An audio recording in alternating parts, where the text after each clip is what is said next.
Here's a sneak peek of what we're making today.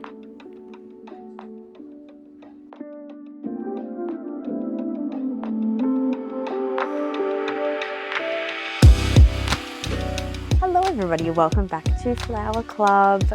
So happy to have you here. Let's jump straight into what we have this week. It's a little bit earthy, fiery design. All right, let's have a look.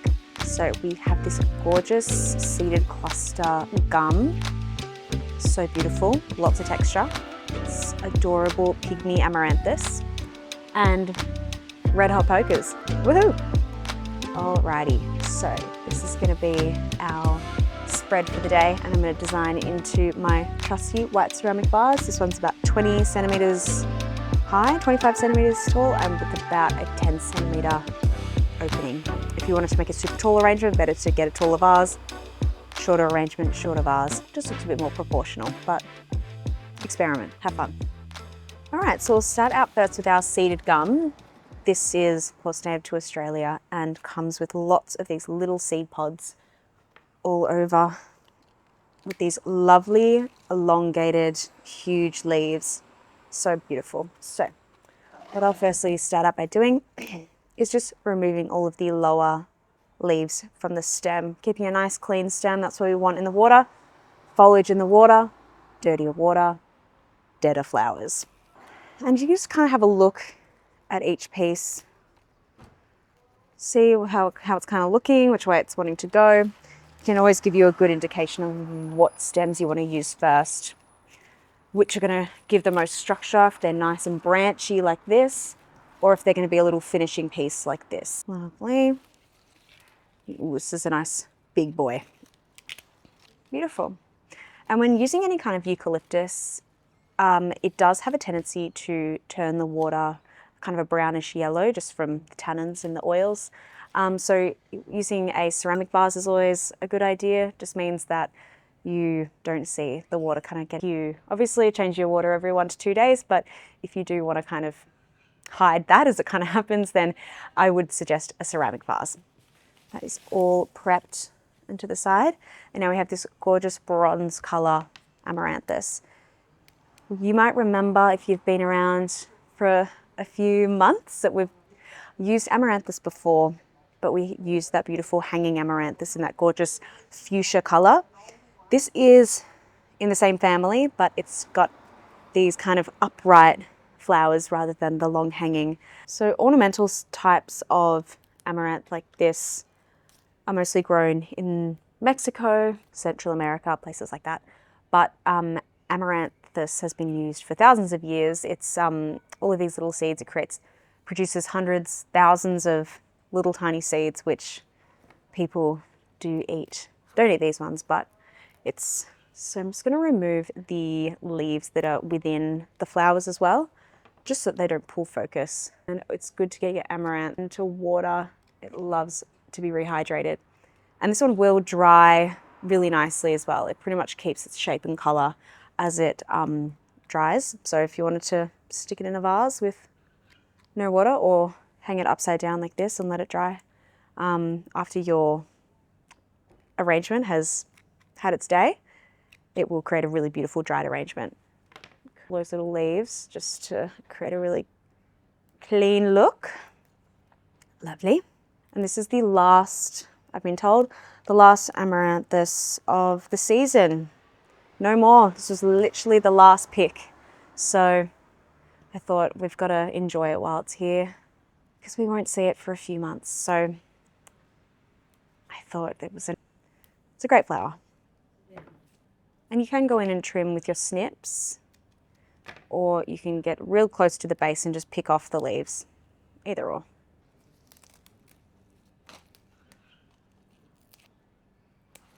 Then any of these little kind of offshooty bits that are making the stem bumpy, just trim them as flush as possible to the stem. A nice smooth stem will mean just easier designing. I'll get rid of some of these leaves. Cool, done. And then the pokers, they're native to Southern Africa, and they obviously get their name from looking like a fireplace poker. They don't really require any prep. They're just ready to go. There might be a little bit of bits and bobs hanging down by the base, so we can just pull them off, but they're pretty, they come with a pretty clean stem. And I love these. I just saw them and I thought, we got to do it. We got to have these in Flower Club. So let's get cracking. And a great thing about the pokers is that they will change colour as they bloom. They'll start kind of getting that yellow, fiery, red hot poker look as they get older and they bloom a little bit. So kind of the yellow will start to form from the bottom and kind of reach to the top. So they're really fun to watch in the vase. I'm going to start with a little bit of gum, nice solid piece. I'm going to give the gum fresh trim. Kind of measure against the vase. We want the bottom of the whatever stem we're using to meet the lip of the vase. So it's going to sit like this.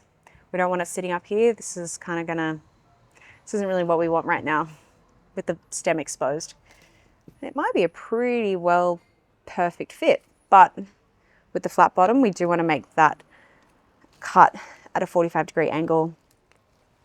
Creates a larger surface area for the water to be drunk up the stem. And it also means that if it's sitting on the bottom of the vase, we still have access to the water. It's not just flat, being, the holes are all being plugged. Give it a little bit more.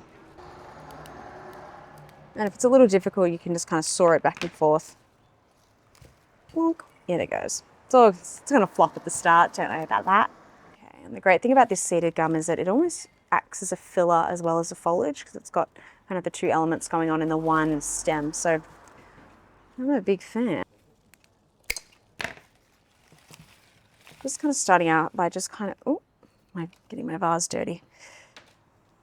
Starting out by just not being too careful with the arrangement of the gum, because it's so full and beautiful and it's got so much movement. It really does the work for you by just starting, just plonk it in the vase and just kind of see where it lands, because it does so many interesting things by itself.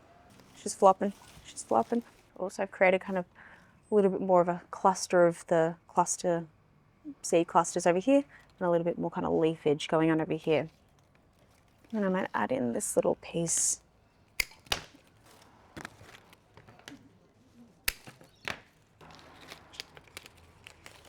I trimmed a little piece off one of those that was kind of sticking out at a funny angle, and now I have two of these, so yay. Little amaranth. We're going to have a little bit of, experiment a little bit. A few popping out up here, and then have them popping out.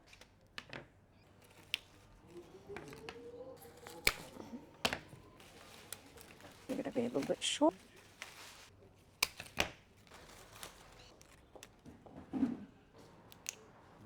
A little cluster up the back like this. And a good way to see where you want things to be is by look at your arrangement and just hold it in different positions to see where you want it to go before committing. See that there? A big mama back here. Like this one that's got a little bit of point to it. These two also have a point to it. A little cluster of three with the point, and then these two, you can see they both are kind of a bit more bulbous. So I'm going to group these together, kind of have the Amaranthus be in their families, if you know what I mean. I'm going to create some length over this side using this lovely tall piece that will want to go in. That's our shape that we're building up over here. Lots of height in these. Balance this up here by bringing these ones kind of through here. So creating the balance on one side and the other. You do ever need to pull something out to give it a trim. If you want it a little bit lower, don't worry, just twist it in between your fingers like this and pull it out, just so in case there is any little nicks or whatever on the, or little nodules of a broken, cut stem, that they're not going to hook onto each other and pull the entire thing out gently. We might just put that to the side for now and think about it. You don't have to use every single thing. We can always put this in a little bud vase, put it next to the bedside table. You're allowed to kind of use as much or as little as you like, because you are the designer. Big mamas. All right. Our big statement, I think. Angling this way. This one was angled this way. Just to create a little bit more of a natural organic. Now this big one is going to kind of create our really tall moment at the back.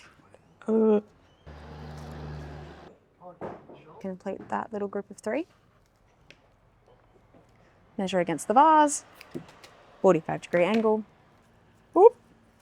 Hello.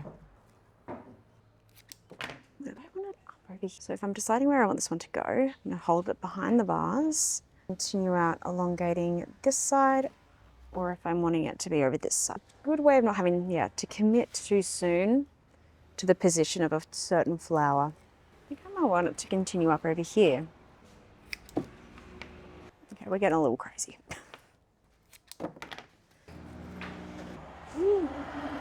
Don't move. Don't move. I put it over here. It just worked better with where everything was already positioned in the vase. Sometimes you just gotta let the design tell you where it wants to be. Okay, now we have a few little finishing off bits, which you see is at the back of the vase, just to... Oh, hello. Right,